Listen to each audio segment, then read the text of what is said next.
નમસ્કાર દર્શક મિત્રો, મહામંથન મંતવ્ય ન્યૂઝમાં આપનું સ્વાગત છે। અમદાવાદ ક્રાઇમ બ્રાન્ચના પોલીસ ઇન્સ્પેક્ટર જ્યારે આરોપીને લઈને અમદાવાદ ક્રાઇમ બ્રાન્ચની ઓફિસે જઈ રહ્યા હતા, આ દરમિયાન આરોપી દ્વારા જે સાહસ કરવામાં આવ્યો, તેણે પીઆઈ પાસે રહેલી જે રિવોલ્વર હોય છે તે રિવોલ્વર કાઢીને ડ્રાઈવર ઉપર તાકે છે અને કહે છે કે મને છોડી દો, નહીં તો તમને મારી નાખી। આ પ્રકારનો આખો જે બનાવ સામે આવ્યો તેમાં એસજી જાડેજા નામના જે પોલીસ ઇન્સ્પેક્ટર છે તેમણે હિંમતભેર આખા જે કેસમાં આરોપી સાથે ઝપાઝપી કરી અને પોતાનો બચાવ કર્યો। જો કે આ ઘટનામાં આરોપીને પગના ભાગે ગંભીર ઈજાઓ પહોંચી છે, ગોળી વાગી છે। હવે જે આ સમગ્ર ઘટનાની વાત કરીએ તો થોડાક દિવસ પહેલાં રામોલમાં એક બિલ્ડરનું આરોપીઓ દ્વારા અપહરણ કરવામાં આવે છે અને અપહરણમાં સંગ્રામસિંહ નામનો આરોપી છે, તેની પણ સંડોવણી સામે આવી છે। બિલ્ડરને અપહરણ કરીને ધાકધમકી આપવામાં આવે છે અને 52 લાખ રૂપિયા જેટલી ખંડણી માંગવામાં આવે છે। આ મામલે સ્થાનિક પોલીસ સ્ટેશનમાં બિલ્ડરના પરિવારજનો ફરિયાદ નોંધાવે છે અને તેને લઈને રામોલ પોલીસ હ્યુમન ઇન્ટેલિજન્સ અને ટેકનિકલ એનાલિસિસના આધારે તપાસનો ધમધમાટ શરૂ કરે છે, જેમાં આરોપીઓ છે ત્યાં ઘટનાને અંજામ આપ્યા બાદ રાજસ્થાન ભાગી ગયા હતા અને તેમનો પીછો કરીને રાજસ્થાનથી રામોલ પોલીસ આરોપીઓને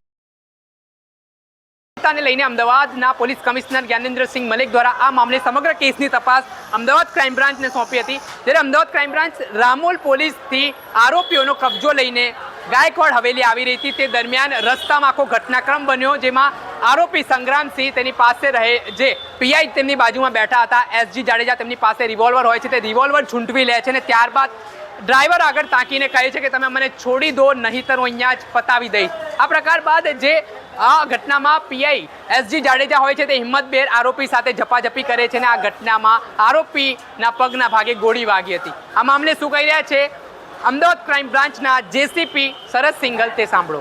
પોલીસ સ્ટેશનની હદમાં એક 50 લાખની લૂંટ થઈ હતી। એમાં સ્થાનિક પોલીસે 12 કલાકની અંદર 6 આરોપીઓની ધરપકડ કરવામાં આવેલ હતી અને 50 લાખનો મુદ્દામાલ પણ રિકવર કરવામાં આવ્યો હતો।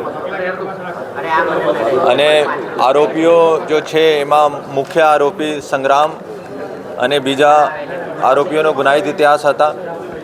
ગઈકાલે સાંજે સીપી સાહેબે આ લૂંટનો બનાવનો કેસ ક્રાઇમ બ્રાન્ચ ખાતે ટ્રાન્સફર કરવામાં આવેલો।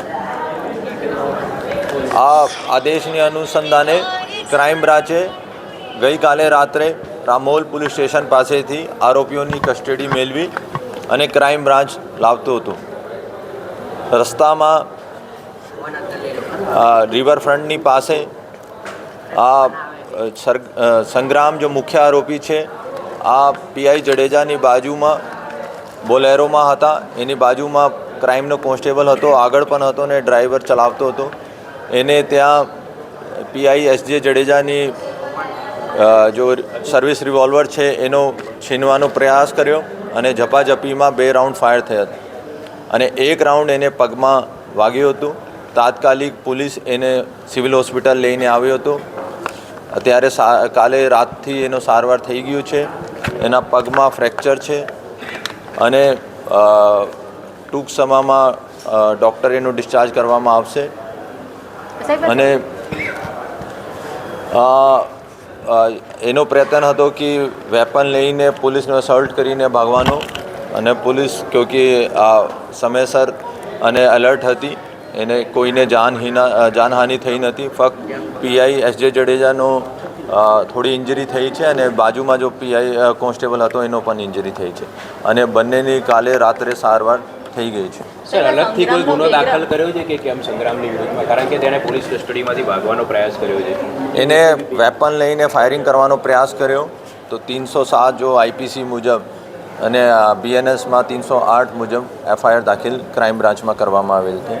સંગ્રામનો અગર ગુનાહિત ઇતિહાસ જોઈએ તો 10થી વધારે ગુના એના ઉપર છે, જેમાં લૂંટનો છે, 2 મર્ડર છે અને ત્યાં એક મોટો માણસ તરીકે એની ઓળખાણ છે અને આ ત્યાં ગેંગ તરીકે પણ ઓપરેટ કરે છે।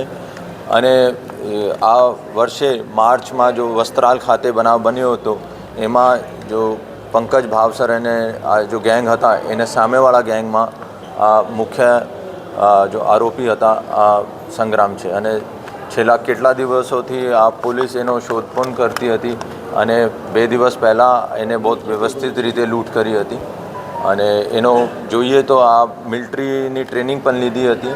આ ત્યાં પછી એના ભાઈ પણ અત્યારે મિલિટરીમાં છે એનો વેપન ચાલવાનું એનું બધું આવે છે અને એનો ખબર હતી કે કેવી રીતે વેપનનો અનલોક કરી અને કેવી રીતે ફાયર કરવાનું. સર આ જ્યારે બનાવ બન્યો તે સમયે સંગ્રામ ગાડીમાં એકલો જ હતો કે એની સાથે અન્ય કોઈ આરોપીઓ હતા કે કેમ અન્ય કોઈ આરોપીઓએ તેને સપોર્ટ કર્યો હતો કે કેમ?